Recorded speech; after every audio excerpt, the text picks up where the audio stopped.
ఓం నమః శివాయ శ్రీమాత్రే నమః. మిత్రులకి శ్రీభిలాషులకి అలాగే నన్ను ఇంతగా ఆదరిస్తున్న యూట్యూబ్ ప్రేక్షకులందరికీ కూడా పేరు పేరు ధన్యవాదాలు. మిత్రులారా, మీ అందరికీ పరాదేవత ఎల్లవెల్లా మీతో ఉండి మీ మనోవాంఛ నెరవేర్చాలని మనస్ఫూర్తిగా కోరుకుంటున్నాను. మీ అందరికీ కూడా ధనత్రయోదశి అలాగే దీపావళి శుభాకాంక్షలు తెలియజేస్తున్నాను. చాలామంది అడిగారు, గురువుగారు ఈరోజు పండగ 2 రోజులు రావడం జరిగింది కదా, ఆ టైమింగ్స్ చెప్పండి, అలాగే దీపావళి సమయంలో మేము ఏం చేయాలో మాకు పూర్తి వివరంగా చెప్పండి, ఎక్కడ ఉంది వివరణ ఏంటి అని చాలామంది అడిగారు.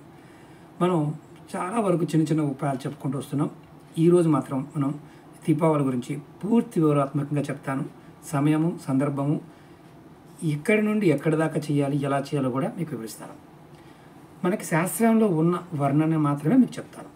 అంటే మనం మామూలుగా ఎలా చేయాలి అలా చేయాలని కాకుండా ఎగ్జాక్ట్లీ ఎలా ఉందో మీరు ఆ విధంగా ప్రయత్నించడానికి ట్రై చేయండి. ఇది కొంచెం లెంతీ వీడియోగానే ఉంటుంది.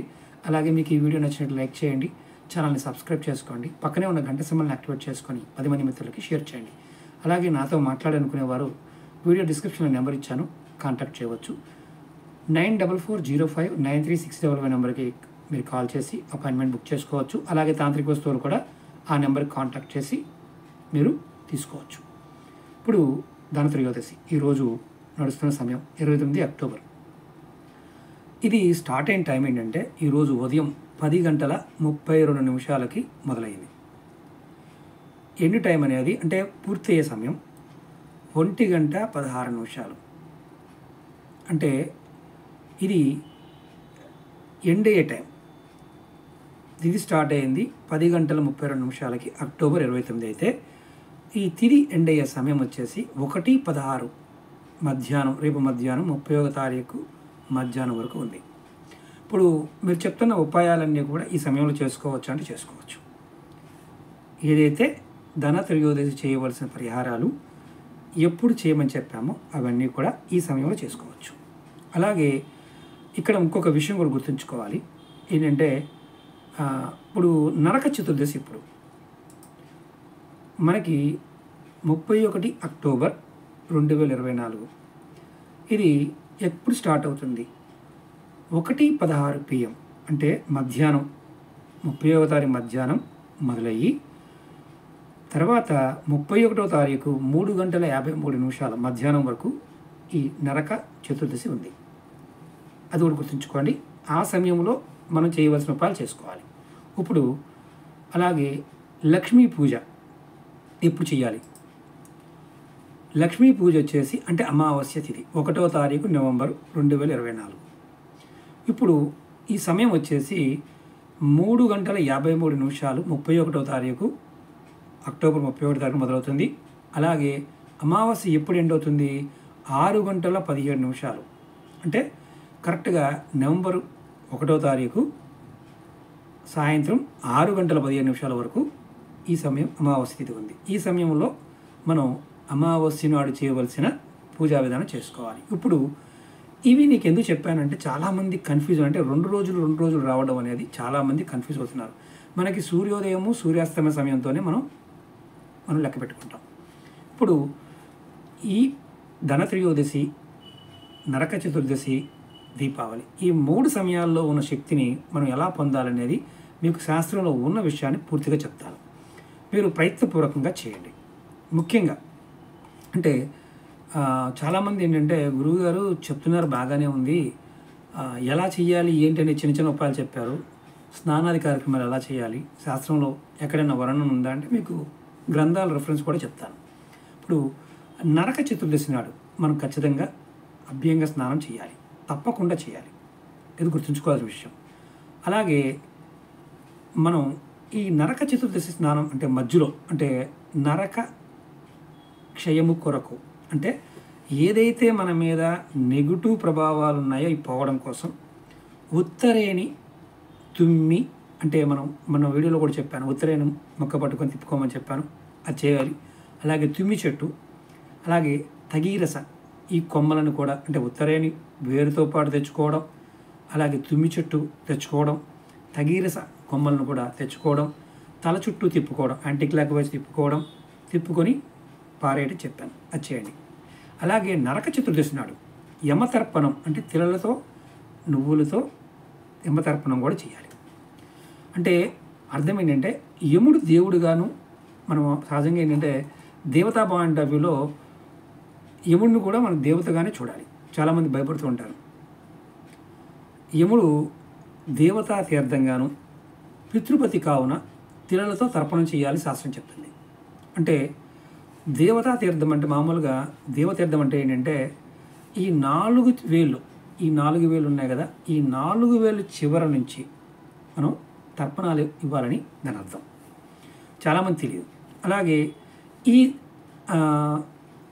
జీవతత్పరత అంటే మామూలుగా తల్లిదండ్రులు ఉన్నవారు, అంటే తల్లి ఉన్నవాళ్ళు, తండ్రి ఉన్న పిల్లలకు కూడా యమ భీష్మ తర్పణాలు ఇవ్వాలి.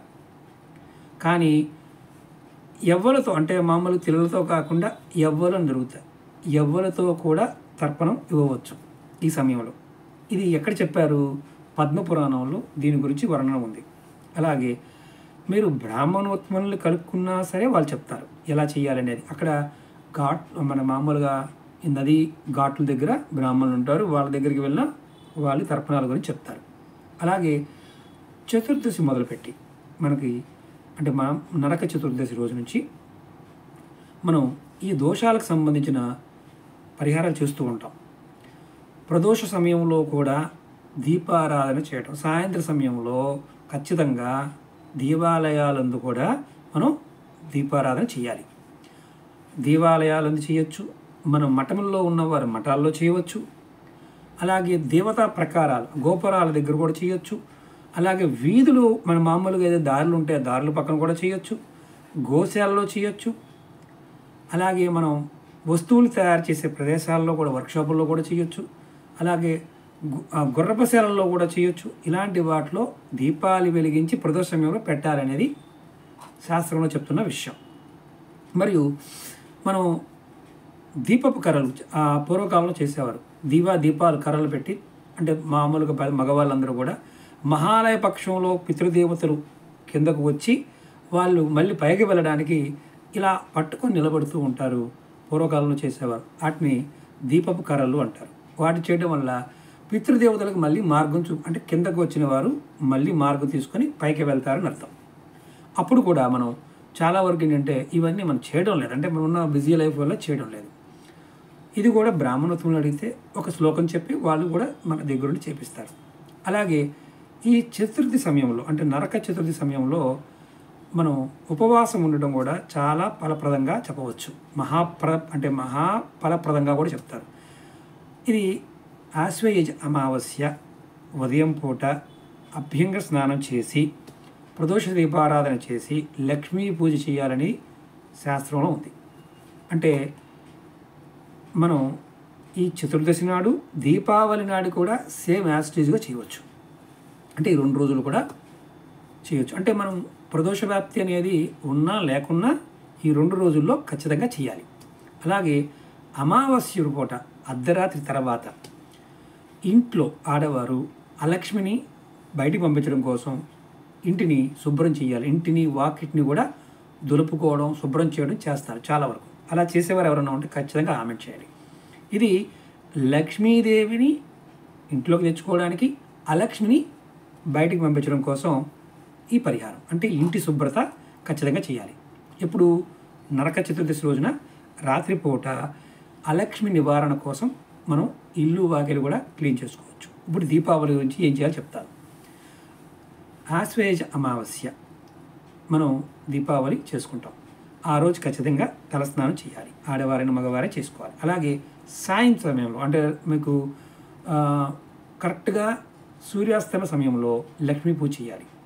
అట్లా చేయటం వల్ల మీ ఇంట్లో అలక్ష్మి తొలగిపోయి మీకు అద్భుతమైన లక్ష్మి కలుగుతుంది. మరి ఇది ఎక్కడ చెప్పారు గురువుగారు అంటే కాలదర్శనం అనే గ్రంథంలో దీని గురించి వివరణ ఉంది.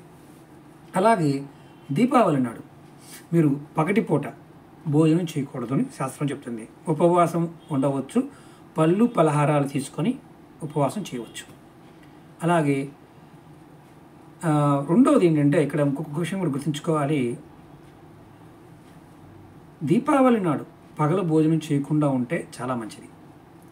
అలాగే తెల్లవారకు ముందే తలస్నానం చేసుకోవడం, తలంటి స్నానం చేయటం, అలాగే ఉపవాసం చేసి సమయంలో లక్ష్మీ పూజ చేసుకోవడం, దీపం పెట్టిన తర్వాత దర్శశార్థం అంటారు. అంటే జరిపిన తర్వాత నైవేద్యం చూపించిన తర్వాత మీరు భోజనం చేయాలి. ఈ విషయాన్ని ఎక్కడ చెప్పారంటే భవిష్య పురాణంలో చెప్పడం జరిగింది. అలాగే హేమాద్రి గ్రంథంలో కూడా జరిగింది. అంటే హేమాద్రి పురాణంలో కూడా ఈ గ్రంథాల్లో కూడా దీని గురించి వివరణ ఉంది. చాలా వరకు మనం గ్రామీణ ప్రాంతాల్లో పూర్వ మనుషులు అమావాస్య నాడు ప్రదోష సమయంలో పితృదేవతల ప్రీతి కొరకు కూడా ఉల్కా దర్శనం అనే ఒక చిన్న క్రియ చేస్తారు. అది తెలిసిన వాళ్ళు కామెంట్ చేయండి. నేను ఎలా చేయాలో చెప్తాను. మనం మామూలుగా మైనపు ఒత్తులు క్యాండిల్స్ ఉంటాయి కదా, క్యాండిల్స్ మీద గుగ్గిలిం పొడిని ఇలా జల్లుతూ ఉంటే చట అని మనకి మంటలు కనిపిస్తాయి. కాకర పువ్వుతుల మంటలు ఎలా కనిపిస్తాయి అలా కనిపిస్తాయి. వీటిని ఆ రవ్వల్ని ఉల్కలు అంటారు. ఇది దీపావళి ప్రదోషకాలం సాయంత్రం చేయటం వల్ల మీకు ఆ ప్రదోష వేళకు అమావాస్య ఉన్ననాడే దీపావళిని బ్రహ్మపురాణంలో ఉంది. ఇక్కడ మరొకసారి చెప్తాను. అంటే ఈ సమయం సాయంత్రం దీపావళి సమయం అనేది మనం ప్రదోషకాల సమయం సాయం 6 గంటల నుండి 7 గంటల మధ్యలో దీపావళి తిథి ఉన్నప్పుడే దీపావళి ప్రదోషకాలం అంటారు. అలాంటి సమయం ఉన్నప్పుడు మాత్రమే మనం ఈ చిన్న క్రియ చేయాలి. అంటే మైనపువ్వొత్తు వెలిగించి గుగ్గిలి పొడి చల్లి ఆ రవ్వలను మనం చూడాలి. దీన్ని ప్రదోష వేళ టైంలో చేయాలి. ఇది కూడా బ్రహ్మపురాణంలో దీని గురించి వివరణ ఉంది. అలాగే మనకి కొన్ని ప్రదేశాల్లో అమావాస్య నాడు అర్ధరాత్రి దాటిన తర్వాత ఇంట్లో ఉన్న ఆడవారు కొంతమంది చాటల మీద సౌండ్ చేస్తారు. ఇలా చేసేవారు ఎవరన్నా ఉంటే ఖచ్చితంగా కామెంట్ చేయండి. అలాగే డప్పులు కూడా వాయిస్తారు. ఎందుకు అంటే ఆ సౌండ్ ద్వారా ఇంటి నుండి అలక్ష్మి బయటికి వెళ్ళిపోతుంది. పారద్రోలే ఆచారం అంటారు. అంటే బయటికి పంపించే ఆచారం అనేది చాలా ప్రాంతాల్లో ఉంది. మరి ఇది ఎక్కడ ఉంది? దీని ప్రూఫ్ ఏంటంటే మదన రత్నం అనే గ్రంథంలోనూ భవిష్య పురాణంలో కూడా దీని గురించి వర్ణన ఉంది. చదివిన వారు ఎవరైనా సరే ఖచ్చితంగా కామెంట్ చేయండి. ఇవన్నీ కూడా మన పురాణాల్లోనూ గ్రంథాల్లో ఉన్న విషయాలు. తాంత్రిక గ్రంథాల్లో ఉపాయాలు చిట్కాలు ఉంటాయి. మనం విధి విధానంలో ఈ విషయాలు ఉంటాయి. అలాగే నరక చతుర్దశి నాడు ప్రత్యూష వేళ తిలా తైలంతో అభ్యంగ స్నానం చేయటం అంటే ఖచ్చితంగా మనం సంక్రాంతి పండుగ చేస్తూ ఉంటారు. స్నానం నువ్వుల నూనెతో తల నుండి కాళ్ళ వరకు స్నానం చేయడం అనేది ఖచ్చితంగా చేయాలి. అది కూడా సూర్యోదయానికంటే ముందు. అది గుర్తుంచుకోవాలి. నరక చతుర్దశి నాడు దానివల్ల ఏం జరుగుతుంది? లాభం, నరక భయం పోతుంది అని సర్వజ్ఞ నారాయణ గ్రంథంలోనూ చాలా క్లియర్గా రాయడం జరిగింది. అలాగే ఇంకొక గ్రంథం ఏంటంటే పృథ్వీ చంద్రోదయ గ్రంథంలో కూడా దీని గురించి వర్ణన ఉంది. ఇలాంటి పుస్తకాల్లో చాలా వర్ణనలు ఉన్నాయి. దీన్ని మనం చదివితే అంటే మన పురాణ గ్రంథాలు ఇటు చదివితే మనకి అర్థమవుతుంది. మనం ఏంటంటే ఓన్లీ యూట్యూబ్లోనూ లేకపోతే న్యూస్ పేపర్లో ఉన్న వాటిని మాత్రమే ప్రామాణికంగా తీసుకుంటూ ఉంటాం. ఇవి చదవండి. సనాతన ధర్మంలో ధర్మాన్ని పాటించడం అంటే మతాన్ని పాటించడం కాదు. మన పెద్దలు ఏం చెప్పారు, జీవన విధానం ఎలా ఉంది, దాన్ని ఎలా ముందుకు తీసుకువెళ్ళాలనేదే సనాతన ధర్మం. మతం కాదు. ధర్మం అంటే విధి విధానం.